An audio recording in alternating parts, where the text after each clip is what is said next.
so much of this videos. I'm not very video-like, but I want to record this for everyone.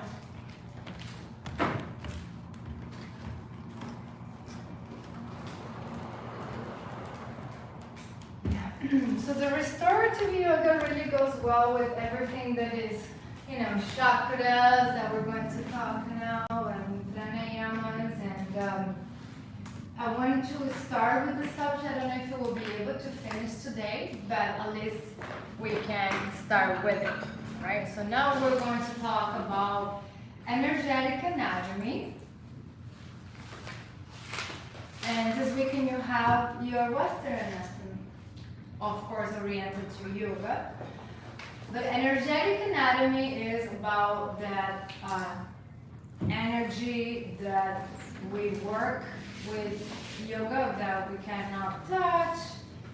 So let's go over that together. So this yoga is between the Vedanta and the Upanishads. Through those deep connections of meditation, they got those downloads, that universal truth of everything, right? The distance of the Earth with the Sun, how many planets are in the solar system, the development of fetus, the law of relativity of time and space, everything. And they also got this knowledge about energetic anatomy, right? So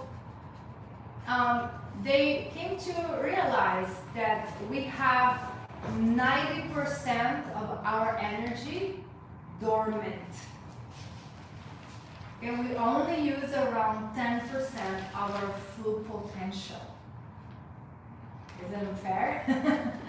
Right? We need to definitely work on develop ourselves to use more of that capacity. And for example, the dolphins, they use, I think, much more. They actually have literally a bigger brain. And the dolphins, they communicate via telepathy in a zonar system, and they can communicate miles and miles away. So technically, we can even say that the dolphins are more advanced than us in that way.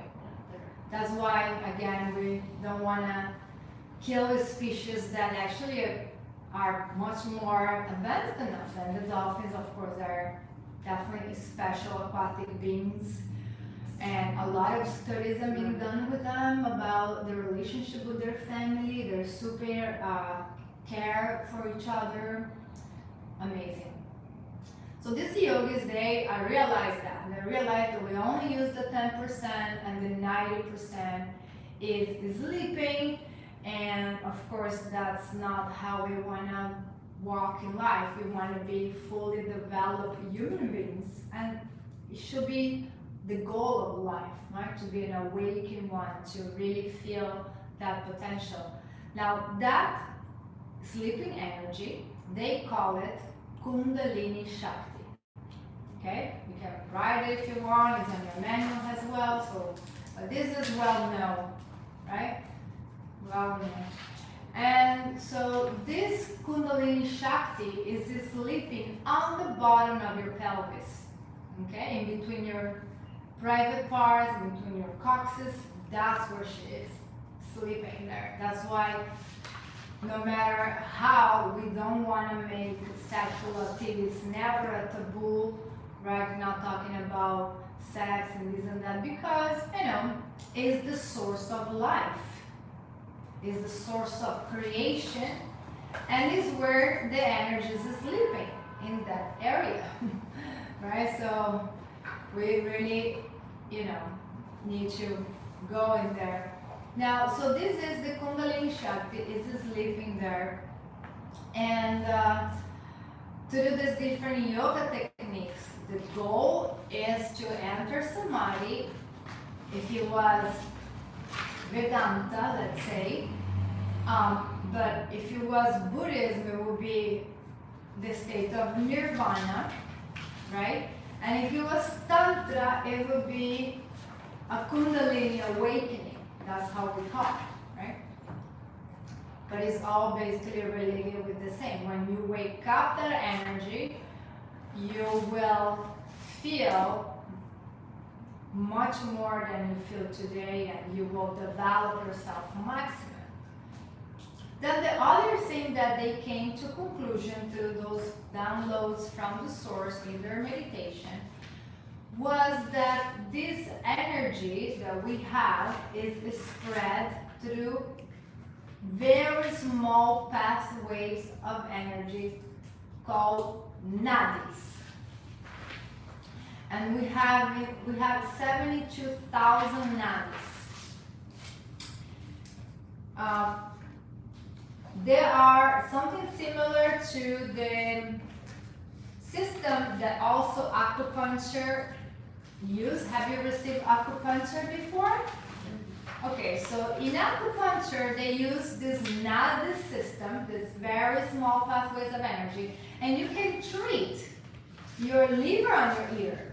You can treat your lower back on your toes because of the nadis. So here in the book you have a little bit of that picture. It's just before that chapter. But you have a little visual and you will see all these meridians, right? And of course, if you ever want to become an incredible holistic coach, you will continue studying either Ayurveda, which we work with this system as well, or acupuncture, Chinese medicine, which is harder because it's in Chinese, and you will study the nadis. So how many nadis we have? 72,000. And they're all around the body, all connecting the energy, spreading the energy that we're supposed to wake up. Right? We're supposed to wake up. Then from these nadis, we have 3 main channels, which you need to know. I already mentioned sometime. So we have 72 small pathways and 3 major channels. The right side is called Pingala, or the masculine side. Okay, so it's like a spiral on your right. Then on the left is Ida or Idala, and that's the moon, feminine channel. And on the middle, the spine is Shushuma. So just like the symbol of medicine, you will see one sword, one channel with the 2 snakes. The snakes are representation of Kundalini Shakti energy, and they go around, right? So in the same way, we have a main channel, which is the spine, the tree of life, your Shushuma, where all your nervous system is connected, Shushuma. And you have a red channel spiraling, which is the Pindala, and then another one, blue, the lunar, and they go around the Shushuma. And they cross on the 3rd eye point. In Tantra Yoga, they said if you bring the energy up there, then Shiva and Shakti will yoga. Will unite. Unite. Become one. Exactly. So again, it's a lot about this of female and male energy, the sun and the moon, cold and hot, they're balancing. So that's when you will have a Kundalini awakening. And then they said, okay, we have this 90% sleeping that we must to awake. And then, okay, so the energy awake, where does it go? It goes throughout the nadis, 72,000, and these major channels that we want to, send the energy through, so we don't have a breakout. And then they also discover that we have centers of energy in the body. So they call marmas small centers of energy, and we have 107 marmas spread out the body, especially around your articulations, under your knees, on your ankles, inside your hands, under your shoulders. 107. And then thoughts, when you have a victory, you know, that pathway, that will also be considered like, you know, another kind of center. So, you know, I usually say it's 108. But yeah, throughout the books this is 107, and maybe we have one that is like a thought form. You know, you can. So those are marmas. That's why when we do certain asanas, like today you were pushing here, you were pushing here, right? Did you feel any heat, perhaps? Maybe some of you. So you will. The asanas are to influence at your energy levels. So you don't, you know, the idea is to design sequences that are well thought, so you create an energy influence, right? So if you move a lot, you know, your right leg, then you can make influence on your left arm, create diagonal line of energy. That's how we've been taught on universal yoga. So we do a lot of overextension, which is really deep, and you're like, oh my God, I'm going to die. And then after you get out of the pose, we have a flush of energy. And again, after you do that for so, you know, the class is long, no? I know, 2-3 hours. After that, you will have a post effect. You know, moving energy so much, right? Okay, so marmas. We do marma therapy in Ayurveda. We do marma massage, where we, you know, it's like an acupressure. Like we can do points on your hands, like it has acupuncture. We have acupressure, and you have reflexology.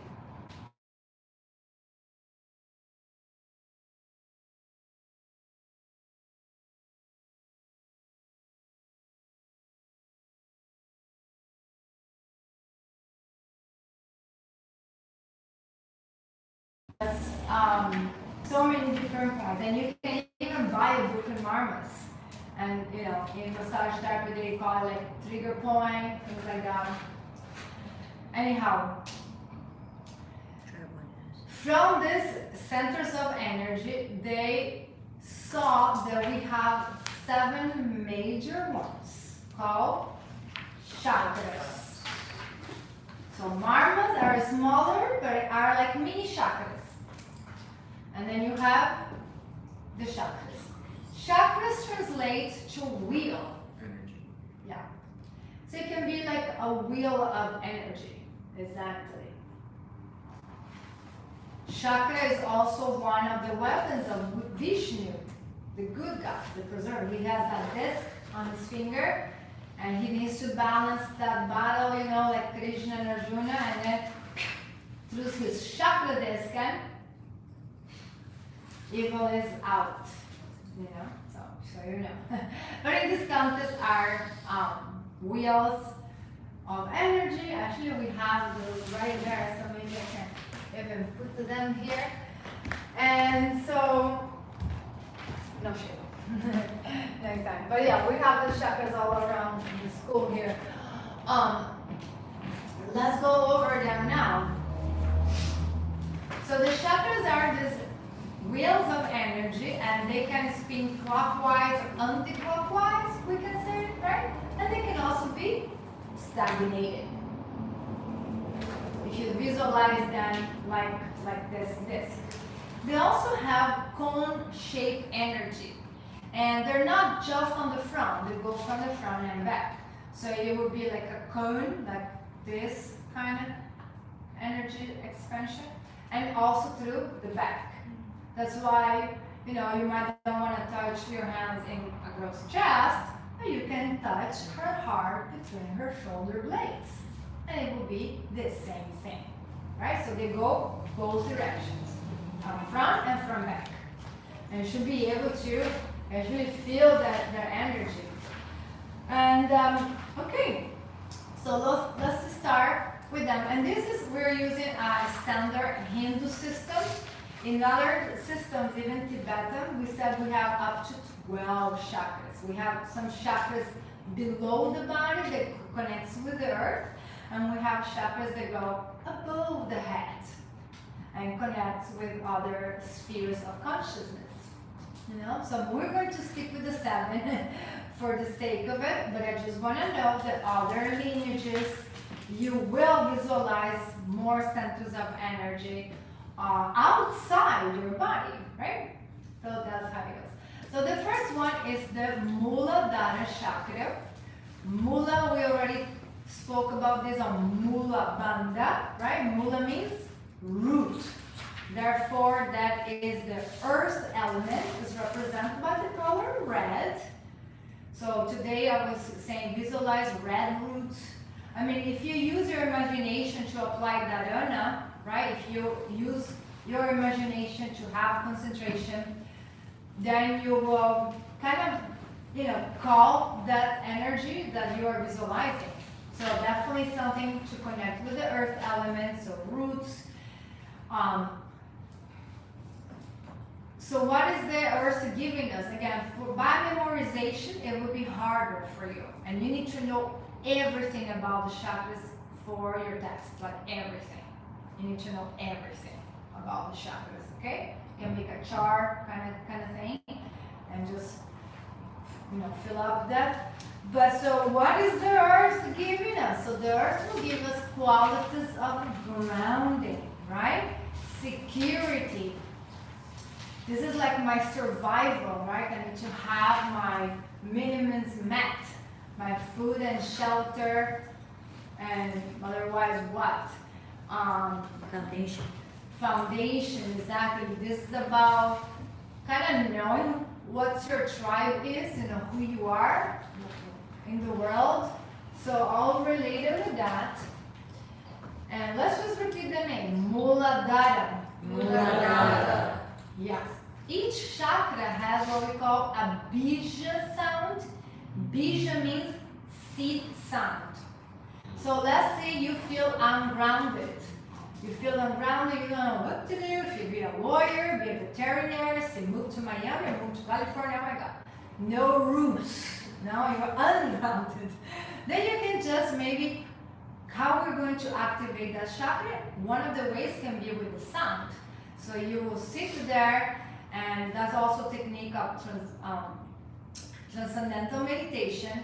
You will just, lam, lam, lam, lam. Lam is that bija sound, is a seed sound, right? L-A-M, so this is beautiful for meditation, beautiful to apply, right? Like if you feel a little wacky, you need to get grounded, right?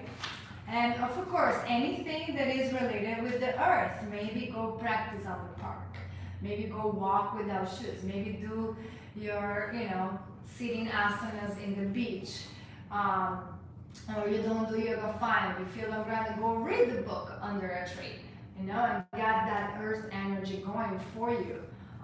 And again, you probably feel like this is common sense, but a lot of people don't spend time in nature at all. Especially in big cities like New York.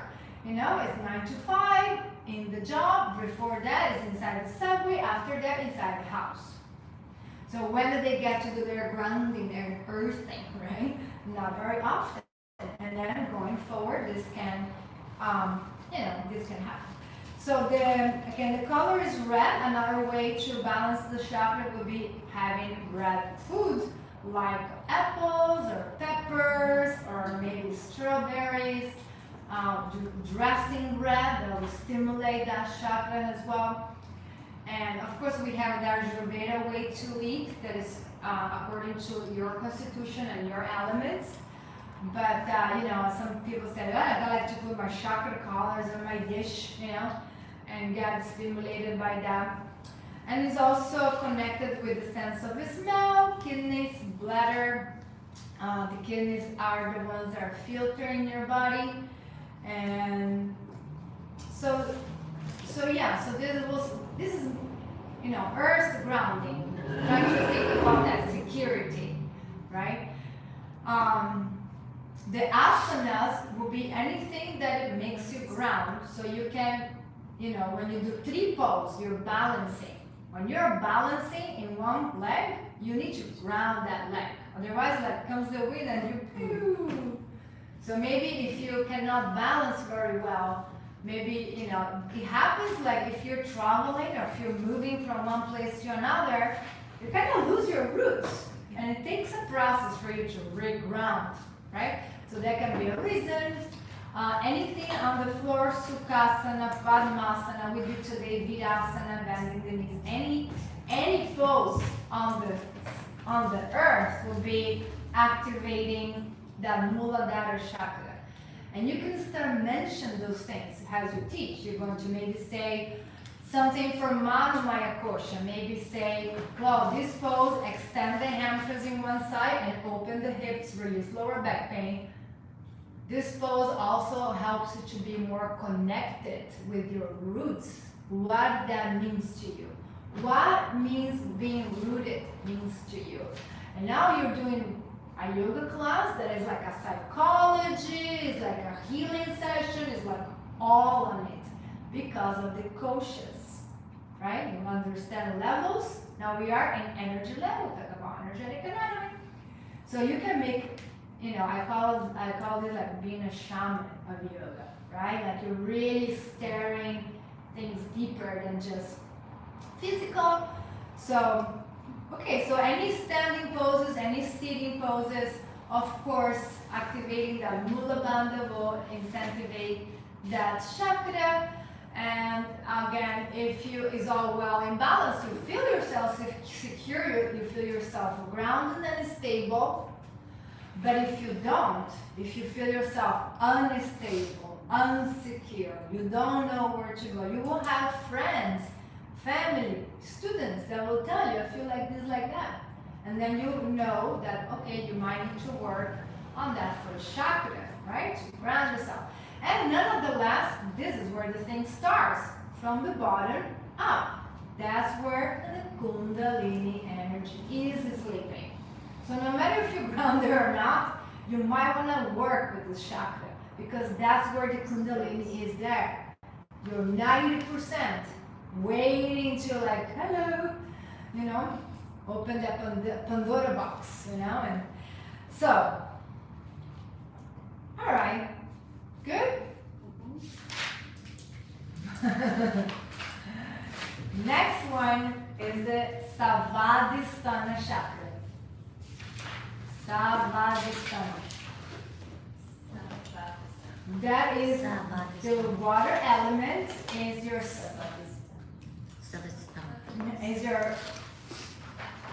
pelvis, your sexual organs, your sacrum. So it's on your sexual organs is related with ability to give and receive pleasure, having a healthy sexuality.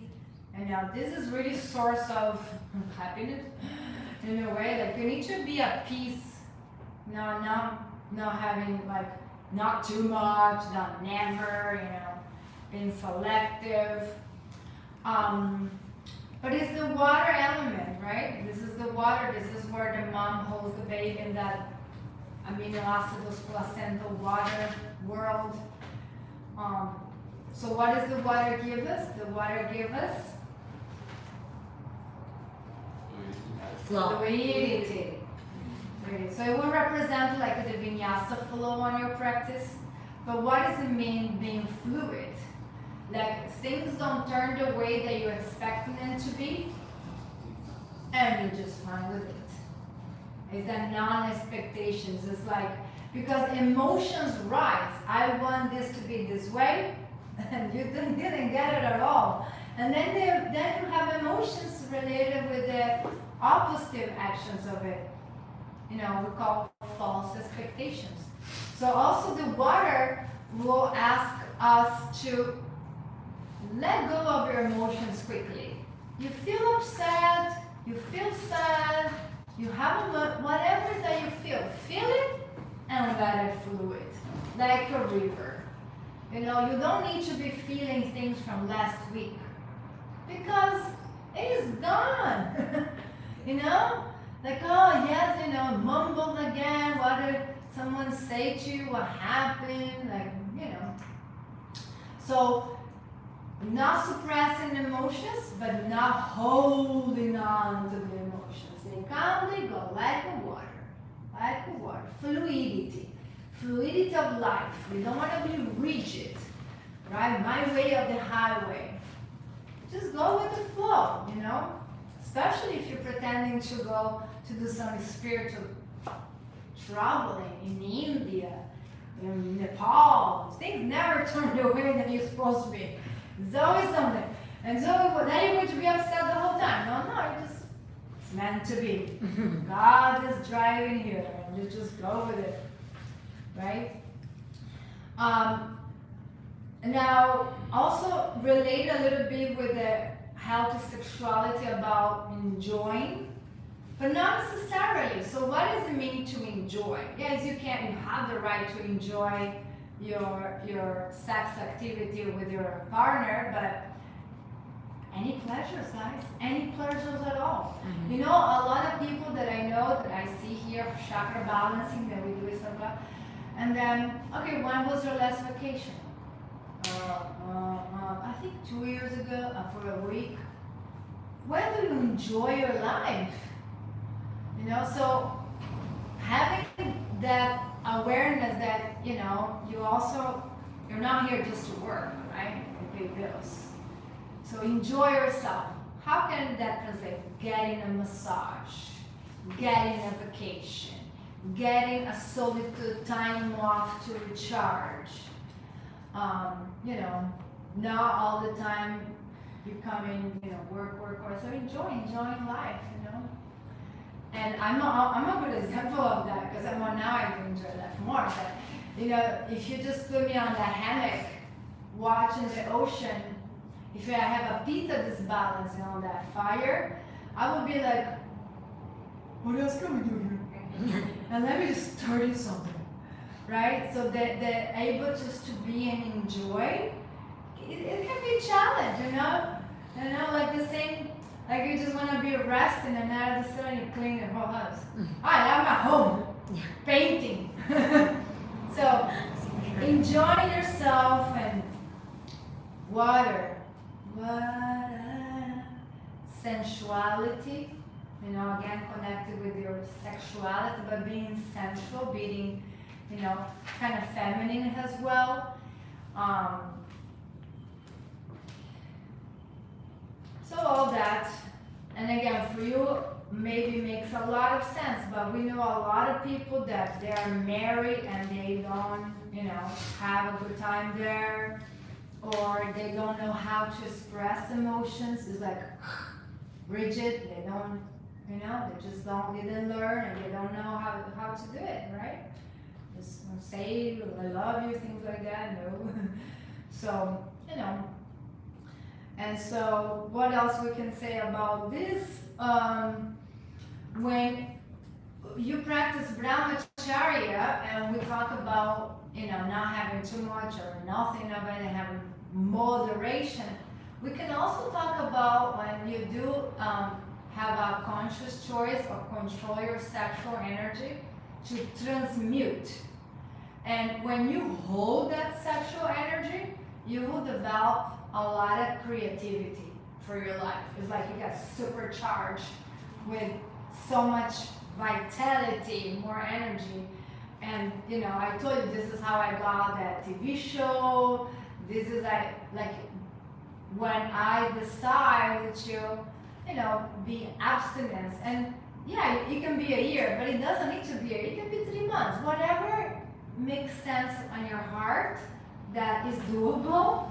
You know, just be honest with your practice.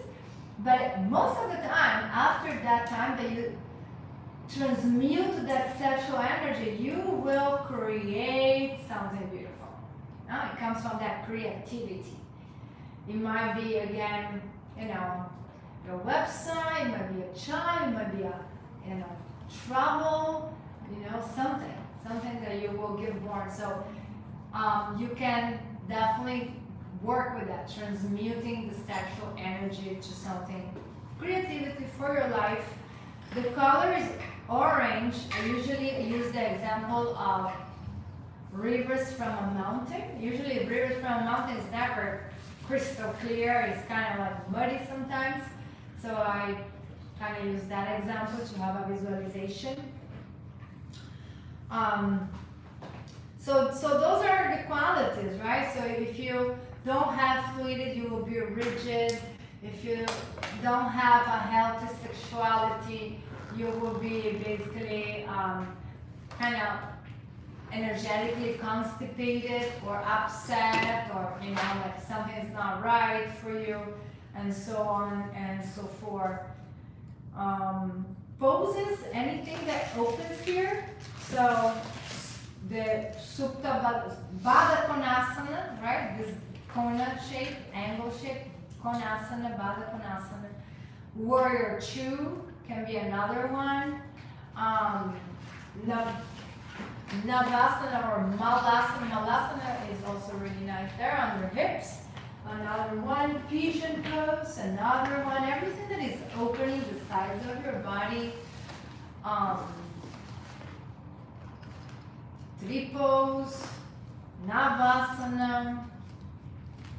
So, just to name a few examples.